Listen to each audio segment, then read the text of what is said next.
Dünya bütün gözəlliyi və əzəməti ilə bir gün öləcək. Güneş və ulduzlar bütün parlaqlıqları ilə sönəcək. Dəryaların suyu tutqunlaşaraq qaynayacaq. Meşələrin yaşıllıqları od kürəsinə atılmış dəmir kimi yanıb qızaracaq. Belə bir vəziyyətdə insan evini su basan qarışqa kimi olacaq və özünü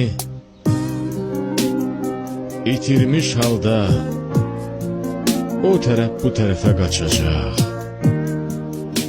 Qaçacaq.